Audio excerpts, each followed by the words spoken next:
Hi guys, welcome back to my YouTube channel. For those who do not know me, my name is Rita Kamau and this is Millennials and Mental Health.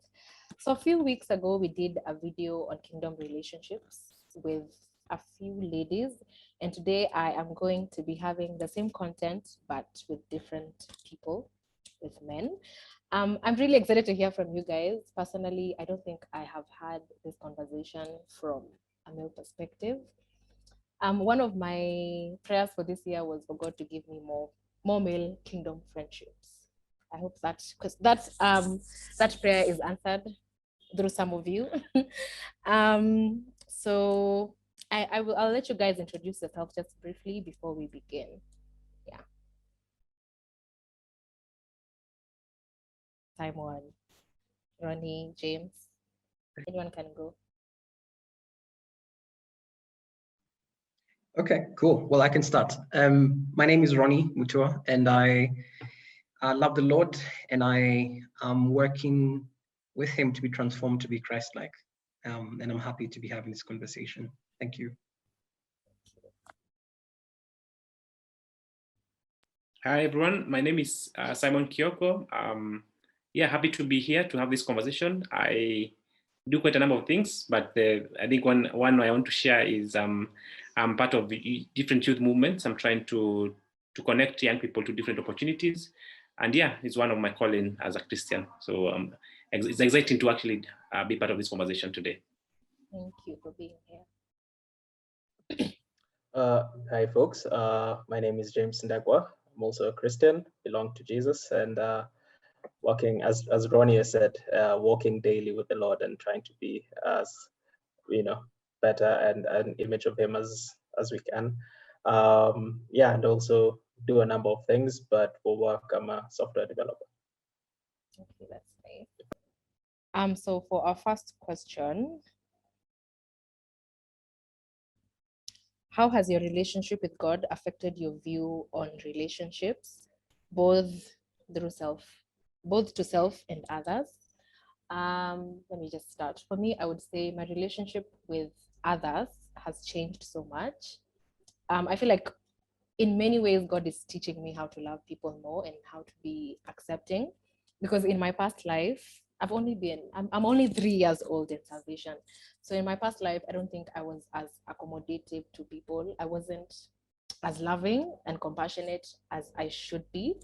But I feel like that is something God is walking me. That is a journey I'm walking with God in.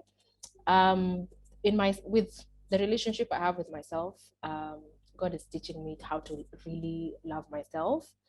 Again, in my past life, I feel like I went through so many, I don't know what to call them, but I went through so many seasons in my life where I was very lost in relationships, in how I saw myself, in how I looked at myself, in how I perceived things and people. And I feel like I am definitely in a walk with God. He's really teaching me how to accept myself, how to grow as a person in relationships and even outside of them. And as well, in my relationship with God, I feel like I am really getting to know Him. Before you get saved, you have this very different notion of who God is. And then you get in the relationship and you're like, it's so different from what I thought it was. It's very loving, and I don't even know how to explain it, but it's a nice feeling to feel loved by God. Yeah. I think I could go next, and congratulations for the 3 years Thank in you. your salvation. I think that's the beginning of the rest of your life. Because I think the beauty of that is that we are sure of eternal life. So, it's encouraging to hear you speak loudly and proudly about that. And even from the introductions you had from the rest of the panelists here, I think just people being able to share confidently that they know God is one of the benefits of having a relationship with God, because it comes from a place where you're happy and you're joyful. You know, those relationships where you're proud about speaking about them. I know we'll be talking about relationship deeper in terms of even the human relationships, but I look back at certain relationship where sometimes maybe you're not so sure whether you need to share with people until you're sure after some time before disclosing. But when you know you have a genuine relationship with God, then it's from a proud perspective where you know I'm actually in the right path. and it becomes easier. It doesn't start immediately. It takes time, and I think with progress and getting to different experiences, you get to now understand the true meaning of why you call yourself a Christian, or you have a genuine relationship with God. So I think from my own perspective, it has been a journey, constantly learning, getting to go deeper into the word and trying to understand who really God is and what it means to call myself his son. And that has really been quite a good journey and perspective. Yeah.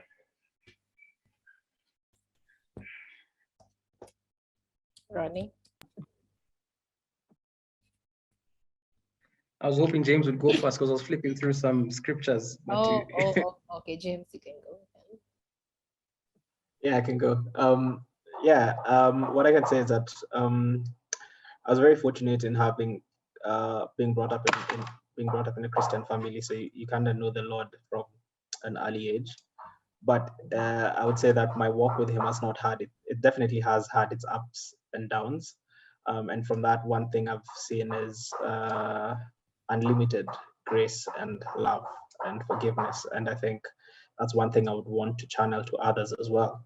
Because when you receive such love and forgiveness, you don't have a right not to show it to other people. So it's one of those things where you're called to love God and to love your neighbor as yourself. And so that should reflect in the way you interact with everyone and in your relationships as well. Super. Yeah, so I think I have two answers. So prior to maybe knowing God, or maybe when I was still young in my walk of faith, relationships with others for me were very transactional.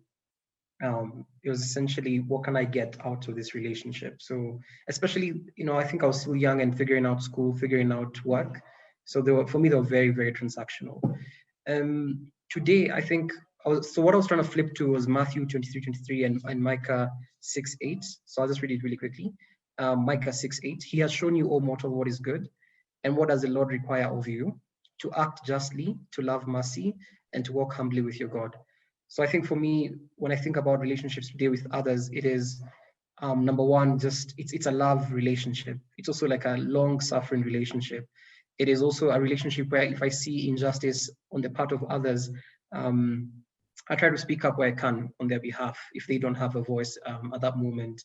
And then I think another thing that maybe two things to conclude with is, which are very sort of specific to our times and how things are changing.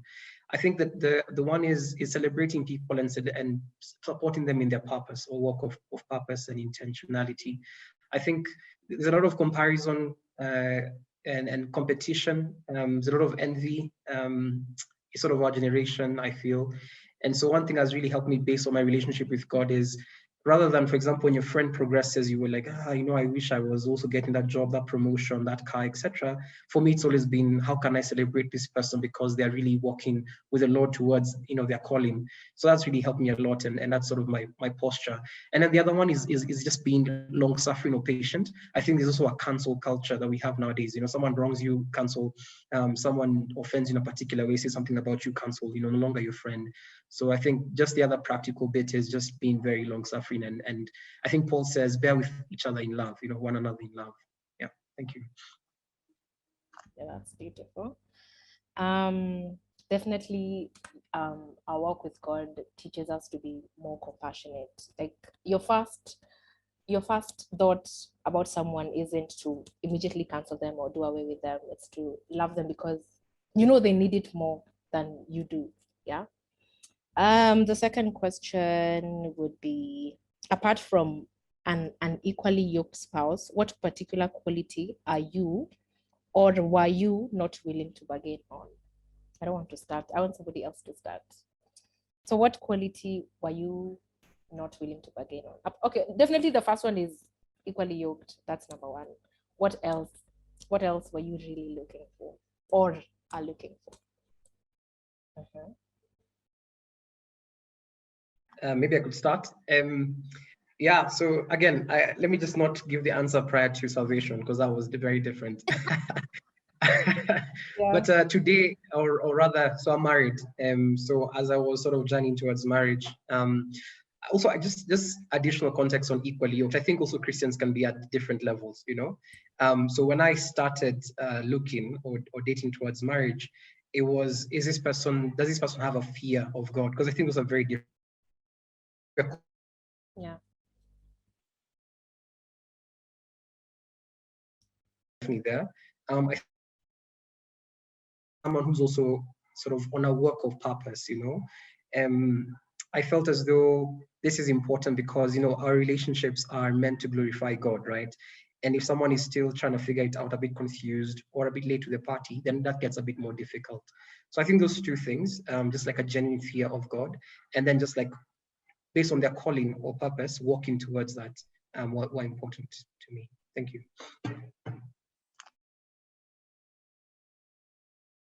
All right. I think for me, I will share around the family perspective. I think for me, I'm currently preparing for marriage life.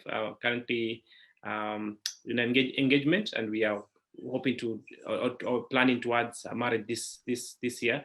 And for me, I've always wanted somebody who is family oriented. So, and because for me, I think I've enjoyed or seen the beauty of family, especially this season or 2020, where, you know, COVID hit, and, you know, that's when you could hear issues about families and people not even bearing with each other because of being in one house.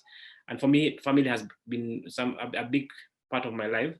So I was not willing to bargain in terms of your view on family. So I know she's very family oriented, and that's now one of the, now to add to now being equally yoked, family is also a big part of us. Yeah.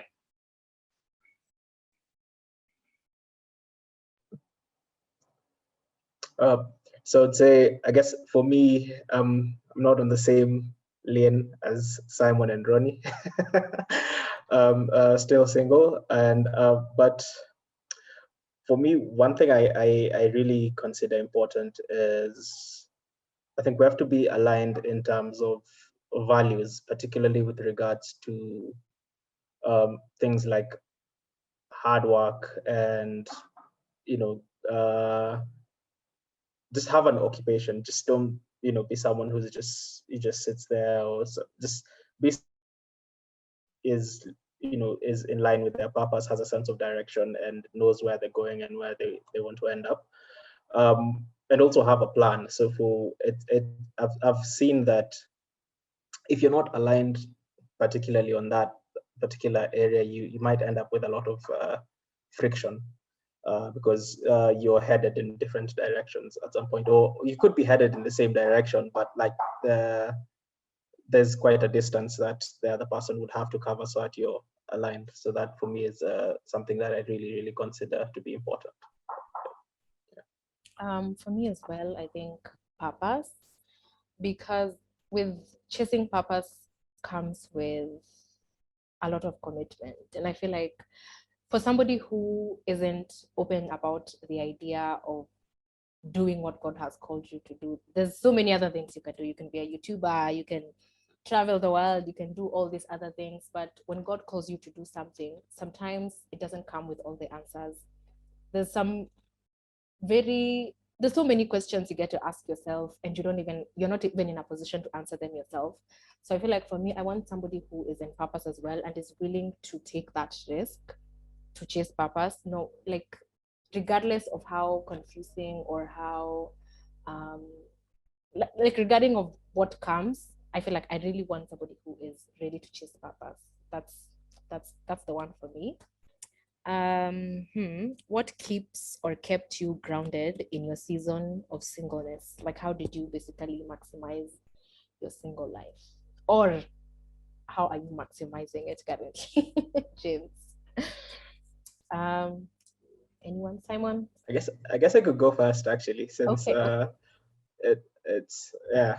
I mean, for me, again, it's also being aligned on my priorities. So for me, it's there's definitely my walk with God. There is my work, and also hobbies. Like the thing is, you realize 24 hours is quite a bit of time, and so you can get a lot done. And if you're working on improving yourself, and you have that focus, and you have goals, and you say, this is, I want to be a better person, or rather there's a couple of things I want to accomplish within, let's say, a year, having those goals and working towards them keeps you focused, and having also that sense of direction means that when someone else comes in your life, you can also check whether, okay, are we gonna be aligned? This is gonna be a problem, yeah. And so you need to kind of have that first before you have someone. Then let's say, let's figure it out. Or, you kind of have to have it figured it out before that happens. Okay, Great. let like the what you. single ones go. Okay, yeah, Simon. It's okay. No, you can go first. You are in the current season, so In the maybe current season. fresh point. For me, I would have to say along the same lines. I have come to understand like this is the season I'm in right now. I've understood that there are certain things, there are certain lessons that God is taking me in. And sometimes, because even in this month, for example, when I was planning my year, we did this whole video with Jemima and a friend of ours about planning for a year. And the friend of ours was saying how he gives every month a word. So I was going down, like writing those my words down, and for March I gave it mature. And I wasn't like, I was just writing mature, this mature. But the journey the Holy Spirit has taken me on with this maturity word, I'm just like, what? I did not know this is what I was signing up for. But sometimes I'm looking in this season and I'm like, this is one fight down. This is like, when he comes, this is something I know that I'll look at it in a very different way. So I think I'm maximizing this season in terms of just being able to learn more about myself, because I feel like when that relationship now comes, when the Holy Spirit now leads me to that relationship, I feel like I will have so much more to offer than what I could have had. So no matter how long it takes, hopefully not so long, so no matter how long it takes, I know that I'll be someone better for him. Yeah, I feel like I'll be offering so much more, yeah, in terms of growth. And could I just add something? Yeah. So I kind of feel like you also have a responsibility to give the best version of yourself to your partner. So you kind of have to keep working on yourself. Yeah. True. Amazing. I'm learning a lot from the single people as well. Sometimes I don't know that Ron will agree with this. Sometimes you in a good way, of course, you envy that single life because of the things, the amount of things you could do during that season. Because what I think, and I'm happy, Rita, you're going through that maturity journey this much. And I think what you said, when you ask God for maturity, he'll not give you maturity as it is. He'll give you opportunities to act in a mature way. So I'm sure you've felt some DMs, people DMing you and all that, and you need to now set standards and all that. So yeah, so I wish you all the best in that journey. But I'll say for me, and then also it's interesting how you chose, or I don't know whether you knew that the panel will have people with different stages. So from someone in a singlehood, dating, and married. So I think those are rich experiences to share. I'm happy that we're able to share as much as we can. But I think for me, in that season, as most what you've said, it was a self-development stage where you get to now look at yourself, because I think what the best thing you bring to a relationship is the best version of yourself.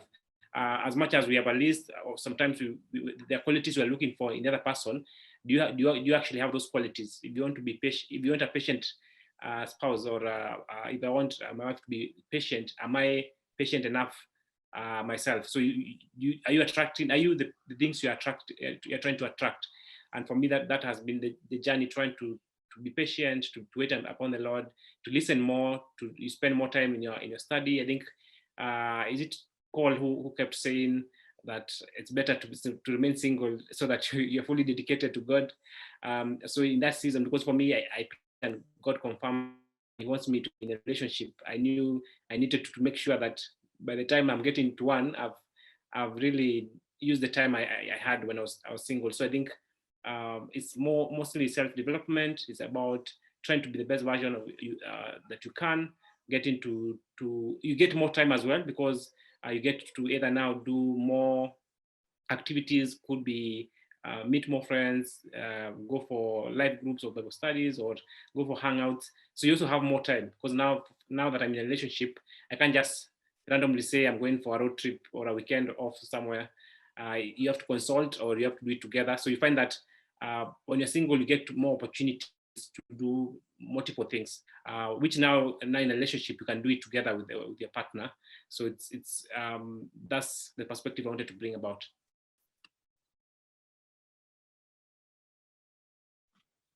Yeah, I think two things that came to mind when you spoke about the season of singleness, some of which Simon has already touched on. For me, it was freedom and clarity. I'm looking back to, I probably spent about a year and a half intentionally single. Unfortunately, prior to that, I had the wrong vision of relationships. And so I was in a lot of situationships, one after the other. But I think in between 2016 to, no, late 2015 to 2016, sorry, 17 mid, that was when I was, intentionally single. And honestly speaking, there were some of my best years or months in my life. For what I've just said, freedom to like explore, freedom to move, freedom to be involved. And by involved, I mean like to read, to explore. It was just like really important time in my life. And I think also clarity. I think when you commit to someone, your priorities, some of the things that you thought were important, not important, start to change. And when you're single, you have that clarity of there's no sort of like external influence that's defining what you classify as a priority or not. So those two things are important. And then maybe just one thing, because now I'm already married, for the single ones, even as you work through self-development, trust me, when you get into marriage, it just opens you up in a way that hasn't been opened up before. And you will realize there's still a lot of self-development to do. And I think one thing I learned recently is, marriage is a picture of God's relationship with his church, or Christ's relationship with the church. And it shows you how God is very long suffering, because we are fallen people. And in the same way, marriage shows you the same thing. You'll realize, oh, I hadn't seen that. Oh, I didn't work on that. Oh, I didn't finish this, or I had no idea I have this particular issue. So it's a journey that carries on even whilst you're married.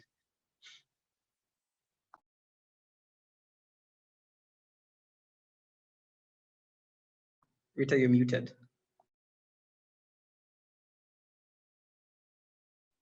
I'm saying James and I, we now need to learn that we won't have everything figured out. Okay, it's fine.